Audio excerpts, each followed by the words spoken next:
what is limiting the adoption of digital twin or AR and VR in your business or your industry? Yeah, sorry, Duncan. IT managers.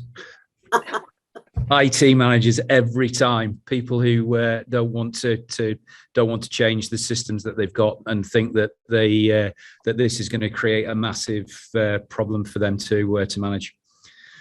Systems administrators and IT managers, we try and steer. If we get moved to talk to an IT group, we kind of when we're talking to the operational group, because it's the operational group that sees the need. They understand what the impact's going to be, but as soon as it goes to IT, it becomes, oh, this is really difficult.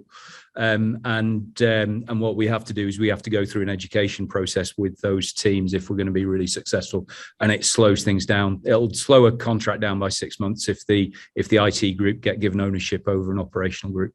I just want to quickly jump on that too for Duncan, because we've learned that the hard way, both with in Duncan's program, but other places, is get a champion, number one, for the overall vision. And then after that, ring fence a sandbox around yourself that IT cannot come in like a moat. All right. And then really, and it's a safe place because, we do operate in sort of, sensitive, confidential and classified areas. Right. But then assure people that what you're using is pipes and just really lame stuff that just frankly resides everywhere else. So I would say from that, really create confidence, both from the feasibility standpoint and then also the desirability standpoint. And then after that, let IT in.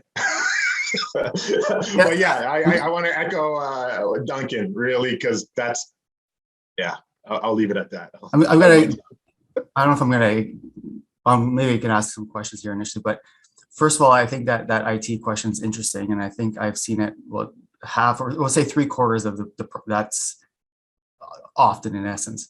And the idea is that because IT has always been thought of as a cost center in an organization, and that whole thing is that means that IT is going to be against the business. But again, when I look at the ones that have like transformed or are on a good path of the transformation, IT becomes part of the business, so they don't become that obstacle. And I mention this because there's a couple interesting things that have happened where that to change your organization, we talk about business culture and mindset and so forth, which is always difficult from a technology person. Like I'm a very technical person, but it's again, at the end of the day, we need to affect business. And the whole idea is that we need the IT teams from overall to cross this chasm to be more in the business, because every organization, every company right now is going to have a huge IT part of their business. So IT technically has to change their idea of being a cost center versus being part of the business and driving the business. And I think these things that we're encountering now is okay. And I think we're taking side steps to progress it. But again, we're only going to get so far with it. Dennis, that's a far more mature approach. And actually, I'm going to try to mimic that though too as well, because you're right. Is really get them on the ground floor. Sorry, Jennifer. It is, but it doesn't solve the issues where an SMB is brought in by a thought leader in a company, and then is handed off from that thought leader to IT for implementation. We've got a really good example of that in the marine sector, actually. But one of North America's largest privately owned shipping lines. The owner of the shipping line said, "I want this to happen." 8 months later, we were still trying to get this through his IT group. And that internal leadership issue that he has within, an extremely large organization, we can't solve that as an SMB. And that's, it's just a matter of steering that narrative at an early stage to say, right, who is going to be the operational lead for this outside of the IT or systems admin group. Yeah, I'm not disagreeing with what the reality is. I know. Yeah, but yeah. So those are all like specific examples to a larger, issue around just change resistance.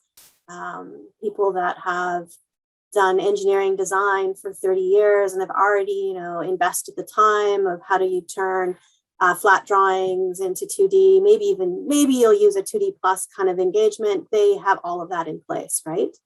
So how do you build convince them that going to an AR, VR and going digital and trying to keep things and not making physical assets that then, are mock-ups of the solution and really staying in that digital environment, how do you convince them that it can be used and it's effective? It's not just some cool gimmick, some interesting kit to play with, that it's actually going to make that change. And so some of there are practical aspects of how you put that into place, but there's just that mindset of being able to kind of come in and really adopt those technologies.